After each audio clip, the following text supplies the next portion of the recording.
Hello friends, our next video is about the solid state। जैसा कि हम लोग जानते हैं मैटर के बारे में हम लोगों ने क्लास 11 में पढ़ा है। मैटर की जो है फिजिकल अगर क्लासिफिकेशन करते हैं तो उसमें हम लोगों ने 3 क्लासिफिकेशन किया था, सॉलिड, लिक्विड और गैस। तो हम लोग यहाँ पे सॉलिड के बारे में ऑब्जर्व करेंगे। ठीक है भाई, अगर आप इसको देखना चाहते हैं तो आप जानते हैं किसी भी सेट ऑफ कंडीशन, जैसे हमने यहाँ पे लिया कंडीशन लिया कि किसी भी सेट ऑफ कंडीशन में इन टेम्परेचर और प्रेशर के जो most stable state of substance होता है वो 2 बातों पे डिपेंड करता है, यानी 2 फोर्स पे डिपेंड करता है। एक इंटरमॉलिक्यूलर फोर्सेस और दूसरा थर्मल एनर्जी। यानी हमने क्या कहा, किसी सेट ऑफ कंडीशन जो सेट ऑफ कंडीशन होगा वो टेम्परेचर प्रेशर का होगा, और उस सेट ऑफ कंडीशन पे जो है दो फोर्सेस डिपेंड कर रही हैं, जिसको हम लोग क्या कह रहे हैं, इंटरमॉलिक्यूलर फोर्सेस और थर्मल एनर्जी। इंटरमॉलिक्यूलर फोर्स आप जानते हैं, सॉलिड, लिक्विड और गैस की अगर हम बात करते हैं तो इंटरमॉलिक्यूलर फोर्स जो होते हैं वो कांस्टेंट पार्टिकल को एक दूसरे के पास लाते हैं, क्लोजली कंपैक्ट बाइंड करते हैं। थर्मल एनर्जी क्या होती है? थर्मल एनर्जी में टेम्परेचर यानी मॉलिक्यूल एक दूसरे से अपार्ट फ्रॉम ईच अदर, एक दूसरे से दूर भागते हैं। ठीक, तो एक फोर्स जो है दूर भगा रहा पार्टिकल को, कांस्टेंट पार्टिकल को, और एक फोर्स जो है एक दूसरे के पास ला रहा है। अब यहां पे डिपेंड करता है, अगर ये फोर्स डोमिनेट हो, अगर ये फोर्स डोमिनेट होगा तो intermolecular force dominated over thermal energy, then the substance must appear in the solid form. Then the substance must appear in the solid form. तो हमने इसी इंटरमॉलिक्यूलर फोर्स और थर्मल एनर्जी को बेस मान करके आपको दिखाया। जैसे यहां पे देखिए गैस, लिक्विड और सॉलिड, ये दिखाया आपको। गैस में इंटरमॉलिक्यूलर फोर्स बहुत कम होता है, ऑलमोस्ट नेग्लिजिबल होता है। इससे ज्यादा किसमें होता है? लिक्विड में, और उससे ज्यादा किसमें होता है? सॉलिड में। इसका मतलब अगर इंटरमॉलिक्यूलर फोर्स इंक्रीज कर रहा है तो इसका मतलब है जो सब्सटेंस होगा वो सॉलिड फॉर्म में एडजस्ट करेगा। और इंटरमॉलिक्यूलर फोर्स कब जो है बढ़ सकता है? जब आप टेम्परेचर को लो करेंगे और प्रेशर को हाई करेंगे। टेम्परेचर को लो करेंगे तो जो कांस्टेंट पार्टिकल है वो स्टेशनरी स्टेट में आ जाएंगे, और साथ ही साथ प्रेशर को जब आप हाई करेंगे तो पार्टिकल पास आएंगे, तो उनके बीच में इंटरमॉलिक्यूलर फोर्स ऑपरेट करेगा। और जब इंटरमॉलिक्यूलर फोर्स ऑपरेट करेगा तो ऑटोमेटिक है जो सब्सटेंस होगा वो किस फॉर्म में एडजस्ट करेगा? सॉलिड फॉर्म में। दूसरा हमने कहा थर्मल एनर्जी। थर्मल एनर्जी का मतलब है अगर आप टेम्परेचर को थोड़ा बढ़ाइए, टेम्परेचर को इंक्रीज करेंगे तो ऑटोमेटिक जो कांस्टेंट पार्टिकल हैं उनकी अपनी काइनेटिक एनर्जी बढ़ेगी, यानी थर्मल एनर्जी बढ़ेगी। और जब थर्मल एनर्जी बढ़ेगी तो वो रैंडमली मोशन शो करने लगेंगे, और मोशन शो करने की वजह से इंटरमॉलिक्यूलर जो फोर्सेस हैं वो रिड्यूस होंगे, और जिसकी वजह से मॉलिक्यूल एक दूसरे से दूर भागेंगे, अपार्ट फ्रॉम ईच अदर, जिससे कि सॉलिड से वो किसमें कन्वर्ट होगा? लिक्विड, और लिक्विड से वो किसमें कन्वर्ट होगा? गैसियस फॉर्म में कन्वर्ट होगा। तो कहने का मतलब है सॉलिड स्टेट जो है वो इन दोनों नेट फोर्सेस हैं, इन दोनों के नेट इक्विवेलेंट कितना फोर्स किसमें लग रहा है उसके अकॉर्डिंग जो है सॉलिड का कौन सा स्टेट एग्जिस्ट करेगा वो इस बात पे डिपेंड करेगा कि टेम्परेचर और प्रेशर कैसा है। इसी चीज को अगर हम लोग ऑब्जर्व करें तो अब आइए देखते हैं क्लासिफिकेशन ऑफ सॉलिड। सॉलिड की क्लासिफिकेशन की हम लोग बात करते हैं तो आपने सुना भी होगा क्लासिफिकेशन ऑफ सॉलिड में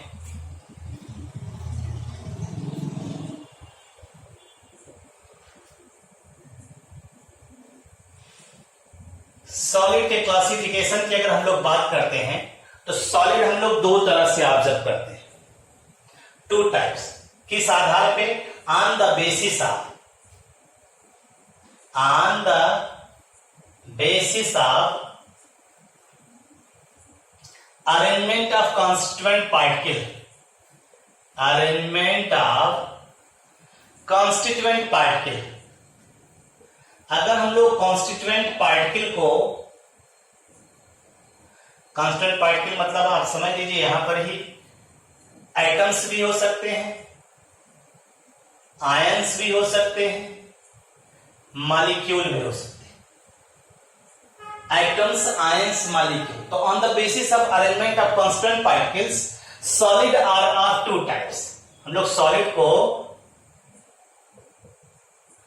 आर ऑफ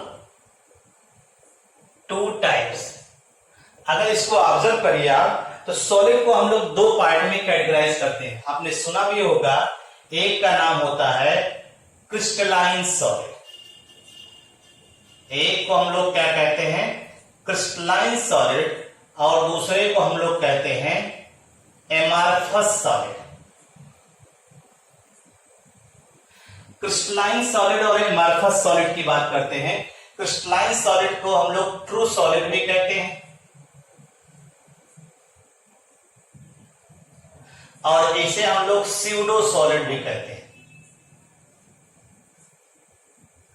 स्यूडो सॉलिड या इसका दूसरा भी नाम होता है, आपने सुना होगा, सुपर कोल्ड लिक्विड। अभी इसकी चर्चा हम लोग करेंगे, अभी तो हम लोग सिर्फ चल रहे हैं पहले क्रिस्टलाइन सॉलिड के बारे में। तो क्रिस्टलाइन सॉलिड क्या होता है, इसको हम लोग ऑब्जर्व करेंगे। क्रिस्टलाइन सॉलिड की अगर हम लोग चर्चा करते हैं तो नाम से ही पता चल रहा है, हम लोग जो क्लासिफिकेशन ये पढ़ रहे हैं on the basis of nature of arrangement of constituent particle. तो इसमें इसकी खासियत बात है, इसमें हम लोग पढ़ते हैं जो constituent particles, constituent particles are regularly arranged. इसमें जो कॉन्स्टिट्यूएंट पार्टिकल होंगे, यानी एटम्स, आयंस या मॉलिक्यूल जो भी होंगे, वो रेगुलर अरेंज्ड हो। ठीक है भाई, और रेगुलरली अरेंज्ड होने की वजह से तो आप इसको 3D स्पेस में ऑब्जर्व कर सकते हैं। 3D स्पेस में ऑब्जर्व कर सकते हैं। तो 3D स्पेस में जब आप ऑब्जर्व करेंगे तो आप ये ऑब्जर्व करेंगे कि अगर आप एक ए से कट कर रहे हैं तो आपको ए के बाद फिक्स है क्या मिलेगा, बी। बी अगर बी मिल रहा है तो बी के बाद फिक्स है क्या मिलेगा, उसके चारों तरफ, बी की चारों तरफ क्या होंगे, ए। ये कांस्टेंट पार्टिकल का रेगुलर अरेंजमेंट। तो इसीलिए हम लोग इसे कह रहे हैं ये लॉन्ग रेंज ऑर्डर सॉलिड होता है। Long range order solid. Constant particle regular arrange होते हैं, यानी एटम, साइंस या मॉलिक्यूल रेगुलरली अरेंज होते हैं। ये लॉन्ग रेंज ऑर्डर सॉलिड होते हैं, यानी इसमें जो भी पार्टिकल होंगे वो 3D स्पेस में, जैसे A B A B A B A B 3D space में होंगे। ठीक है भाई, इनके बीच में जो है they are held together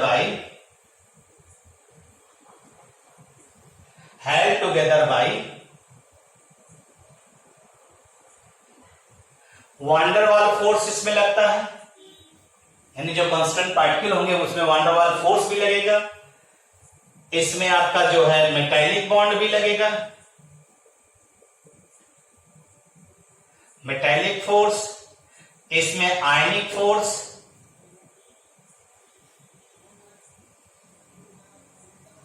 ionic force. इसमें covalent force etcetera. Hydrogen bond भी होता है इसमें। ये सब आपके जो है उसी में आए, ये सब आपके जो है held together by constant particle are held together by van der Waals force, metallic force, ionic force, hydrogen bond, covalent, ionic force यहां लिखते रहे। और ये आपका हो जाएगा हाइड्रोजन बॉन्ड, और ये आपका कोवैलेंट फोर्स एटसेट्रा। ठीक, अब इसके बाद जो है हम लोग यहां पे ऑब्जर्व करते हैं, एक टर्म आपने सुना होगा आइसोट्रॉपी और एनआइसोट्रॉपी। क्रिस्टलाइन सॉलिड जो होते हैं वो एनआइसोट्रॉपिक इन नेचर होते हैं। क्रिस्टलाइन सॉलिड जो होते हैं anisotropic in nature, anisotropic in nature. इसका मतलब क्या हुआ? इसका मतलब अगर कांस्टेंट पार्टिकल्स का अरेंजमेंट देखें, जैसे हमने लिया, मान लीजिए ए बी पार्टिकल आयन के रूप में दिखा रहे हैं, ए प्लस बी माइनस, ऐसे ही अरेंज है, बी माइनस ए प्लस बी माइनस ए प्लस बी माइनस ए प्लस बी माइनस, इस तरह से कांस्टेंट पार्टिकल्स का अरेंजमेंट है।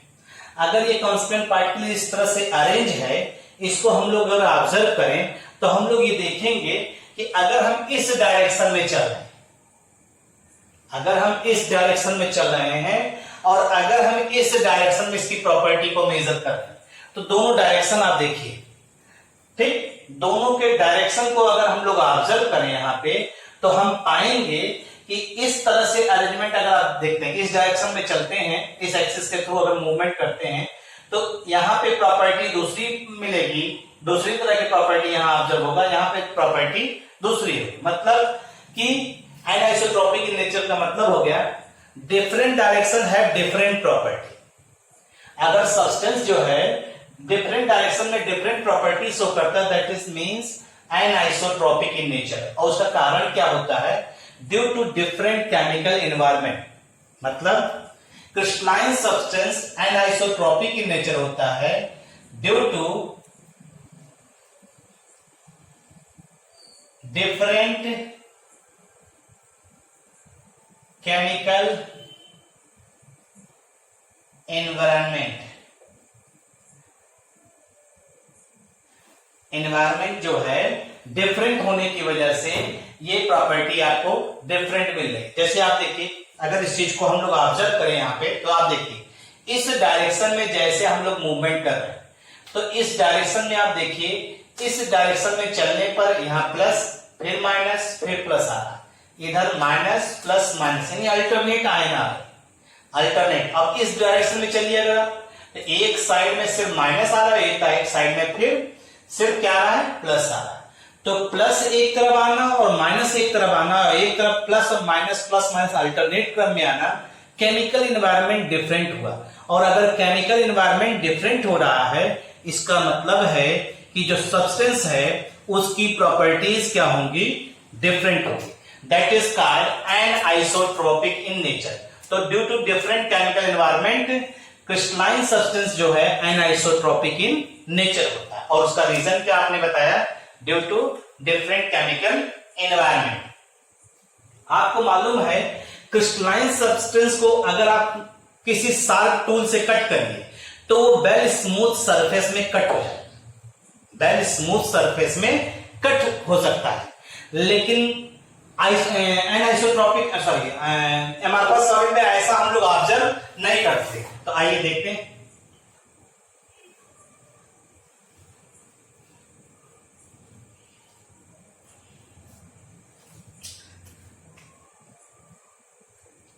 अगर इस चीज को हम लोग ऑब्जर्व करें यहां पे, तो हम सीधे कह सकते हैं कि can be cleaved by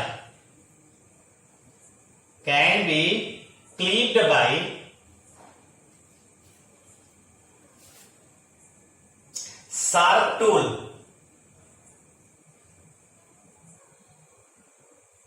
that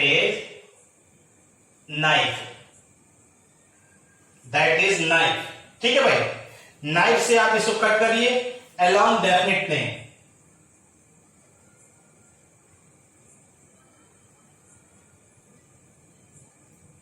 जैसे आप किसी चीज को कट करने की बात कर रहे हैं यहां पे, तो कट करते हैं, तो जो कट करेंगे, जो कट करने पे जो प्लेन आपको डेवलप करेगा वो भी जो है स्मूथ रहेगा और वेल शेप्ड होगा। उसका कारण क्या है? जो कांस्टेंट पार्टिकल का अरेंजमेंट रेगुलर होता है। अगर इरेगुलर अरेंजमेंट होगा तो कभी भी शार्प टूल से जो है वेल डिजाइन प्लेन डेवलप नहीं करेगा। तो यहां पे आपने कहा can be clipped by sharp tools along definite plane, ठीक। और साथ ही साथ इनका जो मेल्टिंग पॉइंट होता है वो भी हाई होता है, sharp melting point, have definite melting point.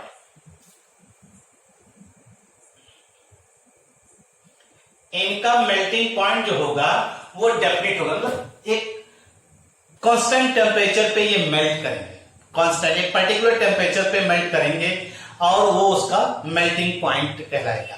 तो ये कुछ आपके क्रिस्टलाइन सॉलिड के जो है प्रॉपर्टी है। एग्जाम्पल में आप जानते हैं सारे NaCl, KCl, diamond, graphite, ice etcetera, ये सब आपके इसमें कॉमन एग्जाम्पल में आएंगे क्रिस्टलाइन सॉलिड। अभी इसकी चर्चा और भी करना है डिटेल में। अब आइए हम लोग चलते हैं एमार्फस सॉलिड के बारे में।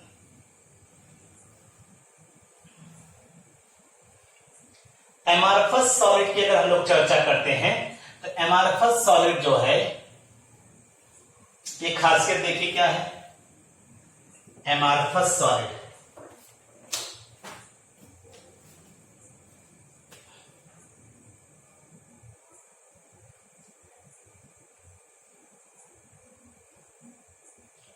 अगर एमार्फस सॉलिड की हम लोग बात करते हैं, नाम ही आपने बताया स्यूडो सॉलिड,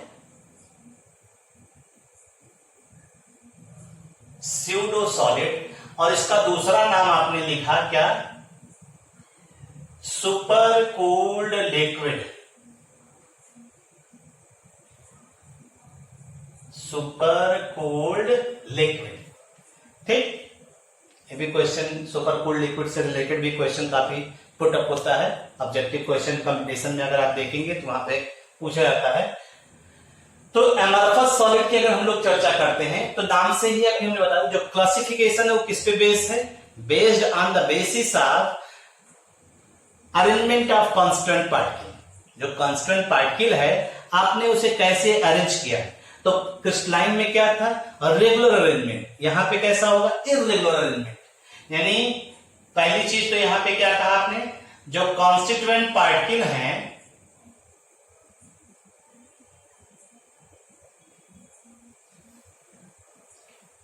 पार्टिकल्स, चाहे एटम्स हो, चाहे आयंस हो, चाहे मॉलिक्यूल्स हो, ये सब इररेगुलरली अरेंज होते हैं। वहां आपने बताया था irregularly arranged. Constant particle, atoms, ions या मॉलिक्यूल जो है इररेगुलरली अरेंज होंगे। जैसे हमने क्या कहा, मान लीजिए ए बी है तो आप ए कर लीजिए, बी ए बी बी ए ऐसे कोई अरेंजमेंट ऑर्डर जो है इनका रेगुलर नहीं है। ए और बी क्या है यहाँ पे, constant items.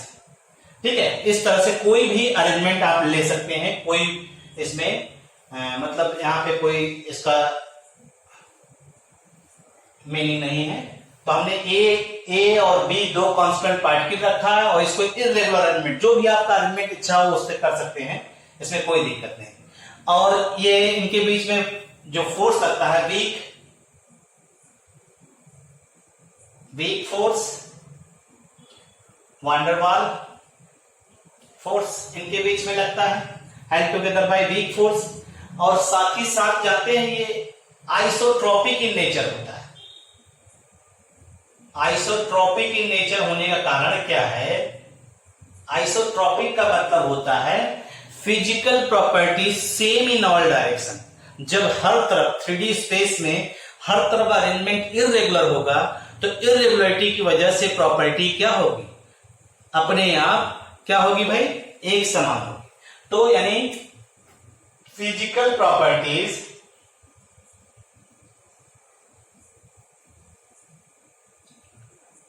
Same in all direction, same in all direction, same in all direction due to irregular arrangement।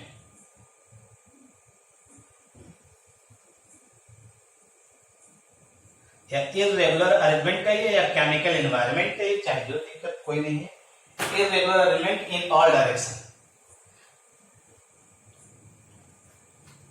In all direction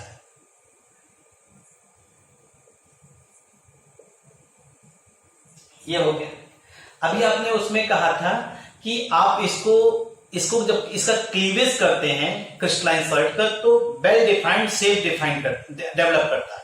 लेकिन अगर एनाइसोट्रोपिक अगर एमॉर्फस सॉलिड को आप क्लीव करेंगे तो वो दो पार्ट में ब्रेक हो जाएगा और उसका कोई शेप वेल डिफाइंड शेप नहीं होगा, irregular shape,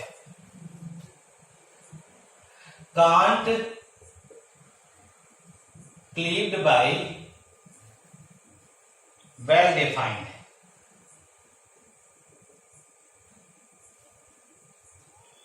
shape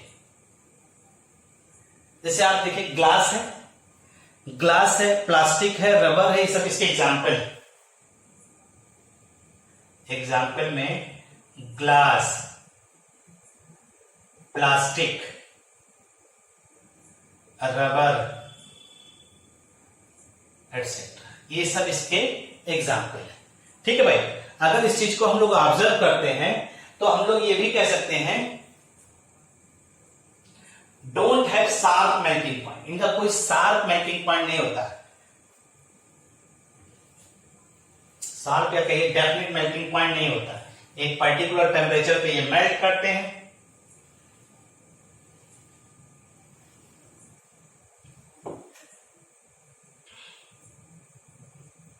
don't have definite melting point, इनका अपना एक पर्टिकुलर मेल्टिंग पॉइंट जो है, जिसे ग्लास की बात करते हैं, ग्लास वेरिएट टेम्परेचर पे मेल्ट करता है। जैसे हम लोग देखते हैं at high temperature, at high temperature आप देखिए ग्लास जो है वो मेल्ट करता है, मेल्ट करता है और मेल्ट करने के बाद ये फ्लो लाइक नॉर्मल लिक्विड, ये नॉर्मल लिक्विड की तरह फ्लो करता है। हाई टेम्परेचर पे जो ग्लास है वो मेल्ट करता है और फ्लो करता है नॉर्मल लिक्विड की तरह। अगर इसी को हम लोग सडनली कूल कर दें,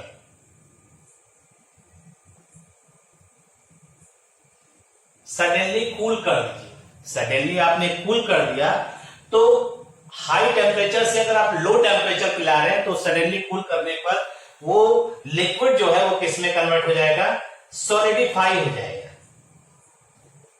और जो सॉलिडिफाई हुआ है उसी को हम लोग क्या कहते हैं, सुपर कोल्ड लिक्विड। इसे हम लोग क्या कहेंगे, सुपर कोल्ड लिक्विड। इस चीज को हम लोग यहां पे ऑब्जर्व भी कर सकते हैं। ग्लास हुआ, प्लास्टिक हुआ, रबर हुआ, इन सबको अगर आप हीट करिए, हीट करने पर सडनली कूल करिए तो सॉलिडिफाई हो जाते हैं। ठीक, और ग्लास के तो काफी एग्जाम्पल भी है, अभी एग्जाम्पल आपसे शेयर करते हैं। तो ये आपका जो है सुपर कोल्ड लिक्विड हो, ठीक, सुपर कोल्ड लिक्विड की तरह ये एक्ट करता है एमॉर्फस सॉलिड। हमने एग्जाम्पल भी बता दिया आपको।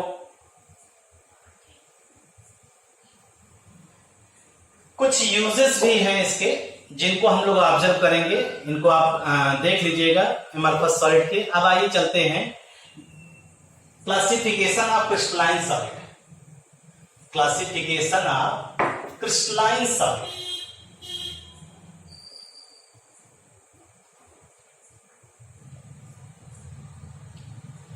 Classification of crystalline solid. और जो क्लासिफिकेशन हम लोग क्रिस्टलाइन सॉलिड का पढ़ेंगे, on the basis of nature of binding force present between them. ये किसके आधार पे है, ऑन द बेसिस ऑफ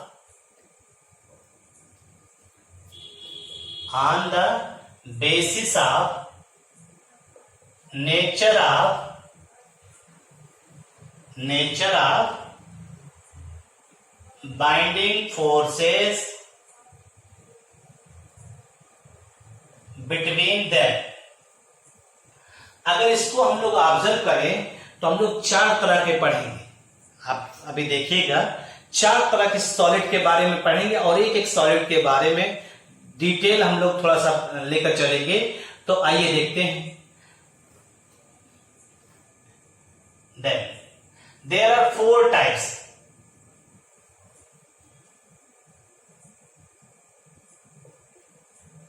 चार 4 टाइप्स हम लोग ऑब्जर्व करेंगे।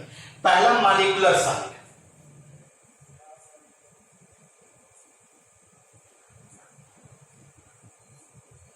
पहला मॉलिक्यूलर सॉलिड, दूसरा आयनिक सॉलिड, तीसरा मेटालिक सॉलिड, और चौथा जो है एटॉमिक सॉलिड, जो नेटवर्क सॉलिड जिसे कहते हैं। ये चार आपके molecular solid, ionic solid, metallic solid और एटॉमिक सॉलिड, जो नेटवर्क सॉलिड है जिसमें ग्रेफाइट डायमंड के बारे में हम लोग पढ़ेंगे, ये चीजें। तो अगर हम लोग इसी को ऑब्जर्व करेंगे करके तो थोड़ा से काफी लेंदी हो रहा है लैंग्वेज वाला चैप्टर, थोड़ा सा क्विक रिस्पॉन्स देते हुए आगे बढ़ते हैं। आइए देखते हैं। पहला मॉलिक्यूलर सॉलिड। मॉलिक्यूलर सॉलिड को अगर हम लोग चर्चा करें तो आप खुद भी बता सकते हैं, मॉलिक्यूलर सॉलिड वास्तव में नाम से ही पता चल रहा है कांस्टिट्यूएंट पार्टिकल क्या होंगे इसमें, मॉलिक्यूल्स भी हो सकते हैं, लेकिन मॉलिक्यूल के अलावा एटम्स भी हो सकते हैं। यानी यहां पे कांस्टिट्यूएंट पार्टिकल जो होंगे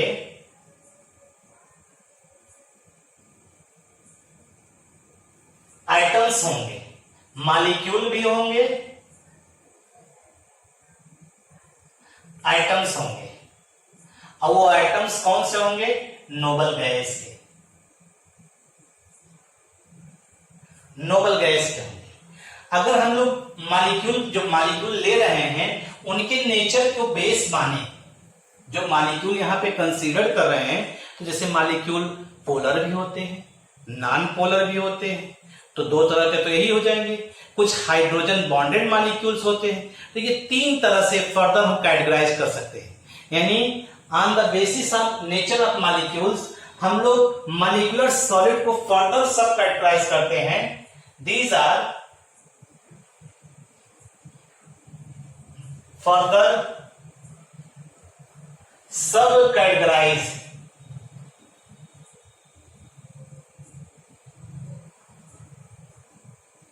into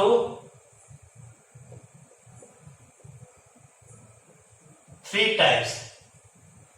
नंबर 1 आएगा आपका पोलर मॉलिक्यूलर सॉलिड। थोड़ा सा हम क्विक इसको लेंगे, पोलर मॉलिक्यूलर सॉलिड, और दूसरा आएगा non polar molecular solid,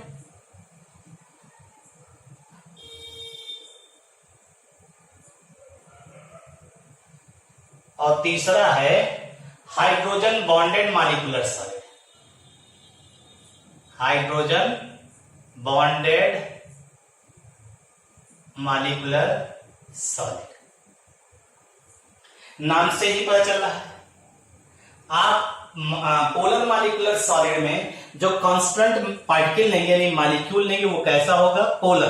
polar का मतलब 2 ऐसे एटम्स उसमें होंगे जिनकी इलेक्ट्रोनेगेटिविटी में डिफरेंट होगा। हाई इलेक्ट्रोनेगेटिव एटम जो है उस पे स्लाइटली नेगेटिव चार्ज आएगा, और जिसकी इलेक्ट्रोनेगेटिविटी लो होगी उस पे स्लाइटली पॉजिटिव चार्ज आएगा। तो ऐसे एटम्स को आप उसमें लेंगे। तो यहां पे सीधे सीधे हम लोग कह सकते हैं कॉन्स्टिट्यूएंट पार्टिकल जो होंगे, कॉन्स्टिट्यूएंट पार्टिकल्स जो होंगे आर पोलर मॉलिक्यूल।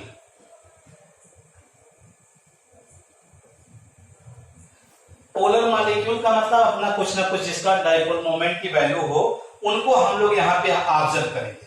ठीक है, पोलर मॉलिक्यूल। जैसे इसी में अगर आप देखिए, ये held together by, they are held together by a van der Waals force होता है। वान डेर वाल फोर्स में हम लोग डाइपोल फोर्स पढ़ते हैं, स्ट्रॉन्ग डाइपोल फोर्स। ये आपका है कुछ molecular solid, polar molecular solid के बारे में चर्चा कर रहे हैं कि कांस्टेंट पार्टिकल्स जो होंगे वो पोलर मॉलिक्यूल होंगे। पोलर का मतलब प्लस और माइनस जिसमें जनरेट करता है। They are held together by dipole dipole force, यानी डाइपोल डाइपोल फोर्स एक टाइप ऑफ वांडरवाल फोर्स है जिसको आपने ऑब्जर्व किया होगा। तो यहां पर ये चीज है हेल्ड, और ये डाइपोल डाइपोल फोर्स जो होता है ये स्ट्रॉन्ग वांडरवाल फोर्स होता है। और इसका एग्जांपल हम लोग ले सकते हैं solid sulphur dioxide, solid ammonia, solid ammonia, solid sulphur dioxide, इस चीज को आप ऑब्जर्व कर सकते हैं। ठीक है भाई। और आप जानते हैं इसके अलावा ये सब के सब these are exist in liquid form at room temperature. ये सब के सब लिक्विड फॉर्म में ही एग्जिस्ट करते हैं। नॉर्मल कंडीशन जैसे है 1 एटीएम और लगभग 25 डिग्री सेल्सियस, सब के सब लिक्विड फॉर्म में एग्जिस्ट करते हैं। Solid ammonia, solid sulphur dioxide, ठीक, ये सब है। और आप जानते हैं ये स्ट्रांग होने की वजह से दे है हाई मेल्टिंग पॉइंट। अगर ये सॉलिडिफाई होते हैं तो इनका मेल्टिंग पॉइंट क्या होता है, बहुत ज्यादा होता है। ठीक, ये आपका क्या हो गया, पोलर मॉलिक्यूल हो गया। अब नाम इसका दूसरा देखिए, नॉन पोलर मॉलिक्यूलर सॉलिड की बात करते हैं। इसमें जो कांस्टेंट पार्टिकल्स हैं वो नॉन पोलर होंगे। कांस्टेंट पार्टिकल्स जो होंगे वो एटम्स हैं। एटम है नोबल गैस जो हमने लिया था, या और वो कौन कौन से करते हैं, हीलियम हो गए, नियान हो गए, etcetera, are non polar molecule. Non polar molecules यहां पे जो है ये नॉन पोलर मॉलिक्यूल्स यूज करेंगे, या हीलियम नियान आप नोबल गैसेस यूज कर सकते हैं। और साथ ही साथ आप जानते हैं इसमें they are held together bye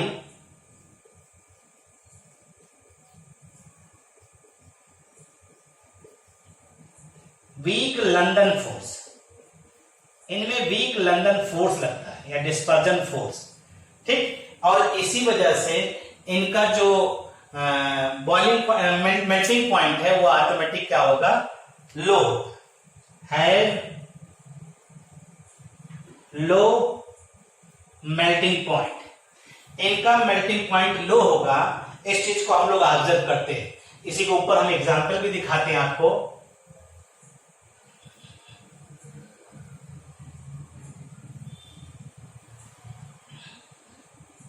जैसे हम लोग इसका एग्जांपल ले सकते हैं सीधे सीधे यहां पे solid hydrogen, solid chlorine, solid hydrogen, solid chlorine, iodine, carbon tetrachloride, ये सब एग्जाम्पल हो सकता है। सॉलिड हीलियम, नियॉन, सब सॉलिडिफाई है भाई, एटसेट्रा। ये आपके जो है नॉन पोलर मॉलिक्यूलर सॉलिड हो गए। ठीक है भाई। अब यहां पे हाइड्रोजन बॉन्ड की डेफिनेशन आप जानते हैं। इसमें पोलर बॉन्ड होना चाहिए। हाइड्रोजन हमेशा इलेक्ट्रोनेगेटिव एटम से जुड़ा हो, और जो जिस एटम से हाइड्रोजन जुड़ा है वो क्या होना चाहिए, हाइड्रोजन हमेशा किससे जुड़ा हो, ये तो F, ये तो O और ये तो N, फॉन, जिसे FON, फॉन से जुड़ा हो। अगर ये इलेक्ट्रोनेगेटिव एटम हाइड्रोजन जुड़ा तो अपने आप बॉन्ड क्या हो जाएगा, पोलर हो जाएगा। और जब बॉन्ड पोलर हो जाएगा तो वो हाइड्रोजन बॉन्ड का फॉर्मेशन करेगा, और हाइड्रोजन बॉन्ड वान डर वाल फोर्स से स्ट्रांग होता है। तो इस वजह से इनका जो मेल्टिंग पॉइंट होगा हाई होगा, ये मेल्टिंग पॉइंट हाई होगा। और यहां पर भी जान लीजिए ये भी जो है नॉन पोलर मॉलिक्यूल्स भी जो होते हैं ये भी जनरली एग्जिस्ट करते हैं किस फॉर्म में, लिक्विड फॉर्म या गैस फॉर्म में एट रूम टेम्परेचर। ऐसे ही हाई मेल्टिंग पॉइंट इसकी बात हम लोग कर रहे हैं, हाइड्रोजन बॉन्डेड। एग्जाम्पल में इसका सीधे सीधे आइस, सॉलिड वाटर जिसे कहते हैं, आइस इसका कॉमन एग्जाम्पल है। आइस इसका जो है कॉमन एग्जाम्पल है। तो ये कुछ आइडिया है और आप डिटेल में देखिएगा क्योंकि बहुत लेंदी हो जा रहा है ये। अब आगे आइए नेक्स्ट।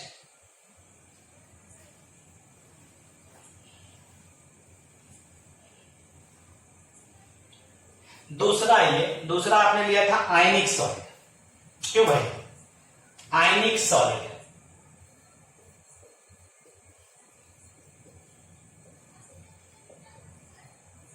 नाम से ही आप पता चल रहा है, जो इसका कांस्टिट्यूएंट पार्टिकल्स होंगे वो क्या होंगे? आयंस होंगे। Constituent particles are ions. बार बार कांस्टिट्यूएंट पार्टिकल्स नाम ले रहे हैं, समझ में तो आ रहा है ना कांस्टिट्यूएंट पार्टिकल क्या है? Constituent particles are ions, that is cation and anion। Cation और एनायन होंगे, दो प्लस और माइनस चार्ज, प्लस और माइनस चार्ज डेवलप करते हैं, आपको मालूम होना चाहिए। और जब कांस्टेंट पार्टिकल आयंस होंगे तो आयंस जो होते हैं, ions are held together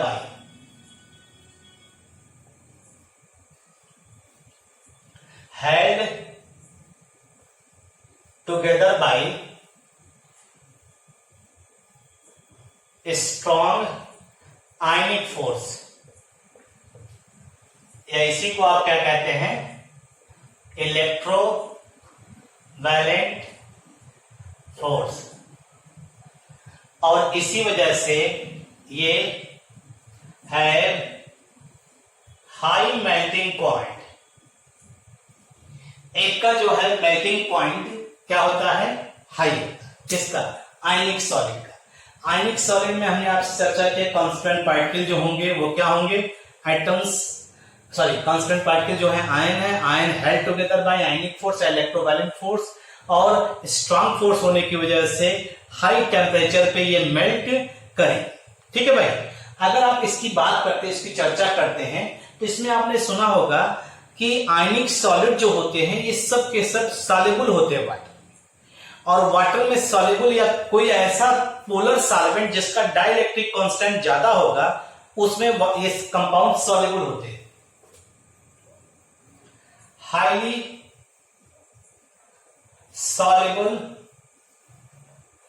in water or any other solvent which have high dielectric constant।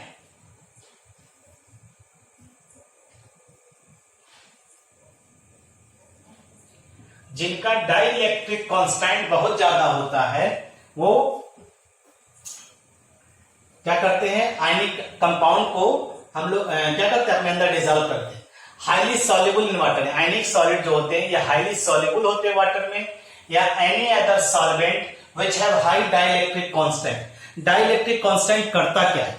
Dielectric constant जो होता है वो सीधे सीधे क्या करता है? जो आयनों के बीच का इलेक्ट्रोवैलेंट फोर्स होता है, जो इलेक्ट्रोवैलेंट फोर्स होता है उसको रिड्यूस करने का काम कौन करता है? Dielectric constant. किसी भी सॉल्वेंट का डाइलेक्ट्रिक कांस्टेंट जितना ज्यादा होगा ऑटोमेटिक है वो इलेक्ट्रोवैलेंट बॉन्ड को उतना रिड्यूस करेगा, और जब इलेक्ट्रोवैलेंट बॉन्ड टूट जाए, मतलब इलेक्ट्रोवैलेंट बॉन्ड वीक हो जाएगा तो आयन धीरे से सेपरेट होंगे और वो जाकर के सोल्यूशन में मिक्स हो जाएंगे। तो यहां पे हम लोग इस चर्चा करते हैं तो कुछ कंपाउंड का लेते हैं, एग्जांपल दे बताते हैं आपको, और उन कंपाउंड्स के आधार पे जो है आपको दिखाएंगे कुछ कंपाउंड सॉल्युबल है, कुछ इनसॉल्युबल है। सॉल्युबिलिटी इनसॉल्युबिलिटी किस आधार पे है उस चीज को हम लोग यहाँ पे ऑब्जर्व करने चल रहे हैं। एग्जाम्पल देखिए sorry, NaCl, KCl, caesium chloride, and barium chloride. ये सब कंपाउंड ऐसे हैं जिनकी सॉल्युबिलिटी आप ऑब्जर्व करते हैं। shows solubility in water। कुछ ऐसे भी कंपाउंड हैं जो वाटर में सॉल्युबिलिटी कम शो करते हैं, जैसे देखिए sorry BaSO4, PbSO4, AgCl, AgBr, AgI etc. sparingly soluble in water, sparingly soluble in water। अब ऐसी कौन सी कंडीशन है जिसकी वजह से ये सिचुएशन एराइज हो रही है कि कुछ कंपाउंड सॉल्युबल है, कुछ कंपाउंड इनसॉल्युबल। तो हमने आपसे चर्चा किया होगा कभी, अगर आप ध्यान दिए हो, दो टर्म हमने आपको बताया था, हाइड्रेशन एनर्जी और लैटिस एनर्जी। अभी सॉल्युबिलिटी ऑफ सॉलिड बताया था हमने, उसमें इस टर्म का इस्तेमाल किया था। जो क्लासेस बच्चे पढ़े होंगे वो अगर ध्यान दें, सॉल्युबिलिटी ऑफ सॉलिड के बारे में हमने बताया था हाइड्रेशन एनर्जी और लैटिस एनर्जी। उसी कॉन्सेप्ट को यहाँ पे अप्लाई करना है आपको। तो आइए देखते हैं। सबसे पहली चीज आप देखिए, आयनिक सॉलिड सॉल्युबल इन वाटर होते हैं और ऐसे वाटर जो डाइपोल होते हैं, यानी जो पोलर होते हैं। तो आयन और polar like dissolve like theory के हिसाब से वो सॉल्युबल हो जा रहे हैं। इसका मतलब है कि लाइक डिजॉल्व, लेकिन अगर इसी कंपाउंड को आप नॉन पोलर सॉल्वेंट में डिजॉल्व करना चाहेंगे तो वो डिजॉल्व नहीं हो, क्योंकि जो भी पोलर सॉल्वेंट होते हैं उनका डाइलेक्ट्रिक कांस्टेंट जो होता है बहुत ज्यादा होता है और वो इलेक्ट्रोस्टैटिक फोर्स ऑफ अट्रैक्शन को रिड्यूस करने का काम करते हैं। और इलेक्ट्रोस्टैटिक फोर्स ऑफ अट्रैक्शन को रिड्यूस अगर कर रहे हैं तो आयन सेपरेट होगा और इस तरह से वो सॉल्युबल हो जाएंगे। अगर इसी चीज को हम लोग यहाँ पे, तो हम इसकी चर्चा अभी नहीं करें।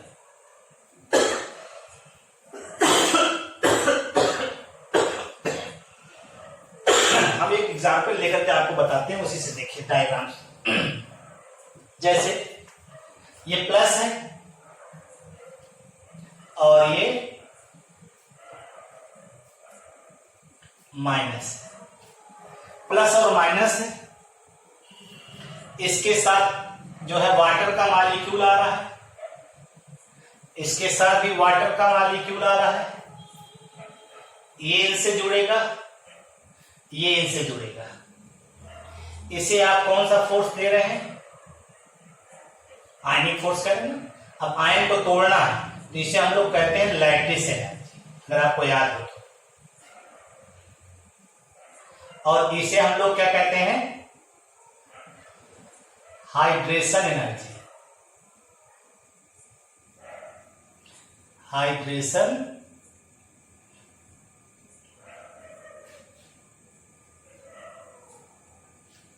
एनर्जी।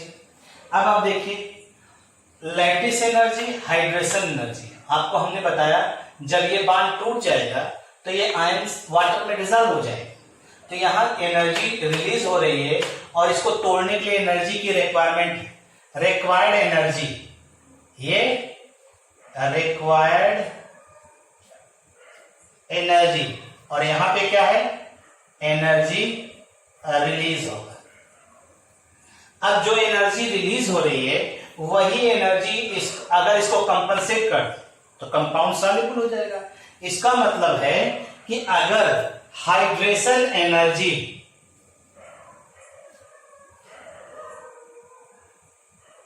मतलब यहां पे अगर मान लीजिए 100 किलो जूल एनर्जी निकल रही है, यहां पे 50 किलो जूल चाहिए, तो ये एनर्जी इसको कंपनसेट कर देगा, यानी इसको तोड़ेगा, बाकी 50 किलो जूल एनर्जी निकलेगी। यानी जो डिसोल्यूशन प्रोसेस क्या हो जाएगा? Exothermic.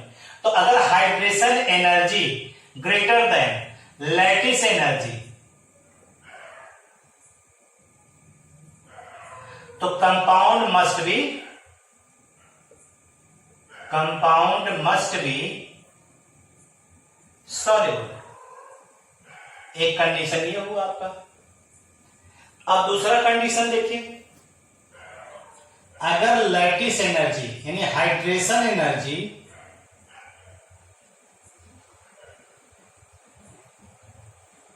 Smaller than lattice energy, तो कंपाउंड मस्ट बी इनसॉल्युबल। अब जो कंपाउंड पानी में नहीं डिजॉल्व हो रहे उसमें ये सिचुएशन अप्लाई हो रही है, और जो कंपाउंड सॉल्युबल हो रहे हैं उसमें ये सिचुएशन अराइज हो रही है। अब लैटिस एनर्जी कहां कैसे फैक्टर डिपेंड कर रहा है, इसकी चर्चा जो है जब लैटिस एनर्जी आप पढ़िएगा तो उसमें हम लोग चर्चा करेंगे लैटिस एनर्जी किस बात पे डिपेंड करती है। तो यहाँ पे कंपाउंड की सॉल्युबिलिटी ये आपको, तो ये आयनिक कंपाउंड सॉल्युबल तभी होगा जब हाइड्रेशन एनर्जी जो निकल रही है ये एनर्जी ज्यादा हो, ये इसको ब्रेक कर दे और ये आयन जाकर के वाटर में मिक्स हो जाएगा, ये आयन जाकर वाटर में मिक्स हो जाएगा। तो वाटर में मिलने के प्रोसेस को सॉल्वेशन कहते हैं आयन के, ये हो जाएगा आपका। अगर हम लोग आयनिक सॉलिड की बात करते हैं तो आयनिक सॉलिड में जो आयंस होते हैं पोजीशन होती है, एक डेफिनेट प्लेस होता है, एक डेफिनेट स्पेस होता है, ठीक। अगर उसी को हम लोग ऑब्जर्व करें, उसी को देखें, डेफिनेट स्पेस की बात करते हैं, जैसे फिक्स पोजीशन 3D स्पेस में होता है फिक्स पोजीशन 3D स्पेस में होता है। अगर हम लोग क्या करें, उसी आयनिक सॉलिड की बात करते हैं, अगर टेम्परेचर आप बढ़ाइए, आयनिक सॉलिड मेल्ट करेगा, फ्यूज करेगा और वो आयंस फ्री हो जाएगा। वो आयंस क्या होगा, फ्री हो जाएगा, मूवमेंट के लिए फ्री हो जाएगा। आयन अगर मूवमेंट करेगा तो वहां पे सॉलिड मॉल्टेन फॉर्म में या सॉलिड फ्यूज्ड फॉर्म में आयनिक सॉलिड क्या शो करेगा, कंडक्टिविटी शो करेगा। यानी in the pure solid state, pure state solid form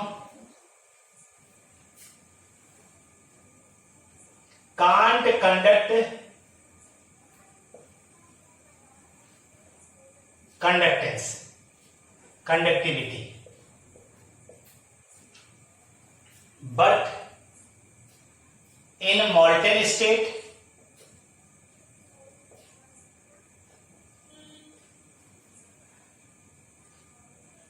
ions are free, या इसी को कहते हैं fused state. Ions are free to movement. Ions are free to movement. और आयंस अगर फ्री होंगे मूवमेंट के लिए तो हम लोग सीधे सीधे कह सकते हैं free to movement, hence conduct the conductivity.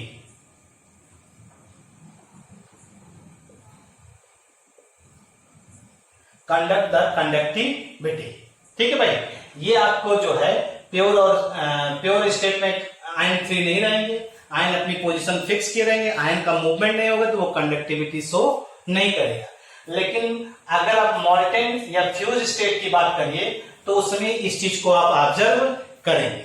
तो ये आपका क्या हुआ, सीधे सीधे हम लोग कह रहे हैं कि जो है प्योर स्टेट में कंडक्टिविटी नहीं शो करेगा और मॉल्टेन स्टेट में कंडक्टिविटी वो शो करेगा, क्योंकि आयन की पोजीशन वो फिक्स जो रहती है। अब वो आयंस मूवमेंट कर सकता है पूरी लैटिस में, ठीक। वीडियो काफी बड़ा बन जा रहा है, इस वजह से जो दो सॉलिड हैं मॉलिक्यूलर, जो आपके एटॉमिक और जो है मेटेलिक सॉलिड है, उसको नेक्स्ट वीडियो में हम लोग देखा जाएगा। इतना आप पढ़िए, काफी बड़ा वीडियो भी बन जा रहा है। इसको आगे जो भी चीजें होंगी आगे लोड किया जाएगा। Thank you.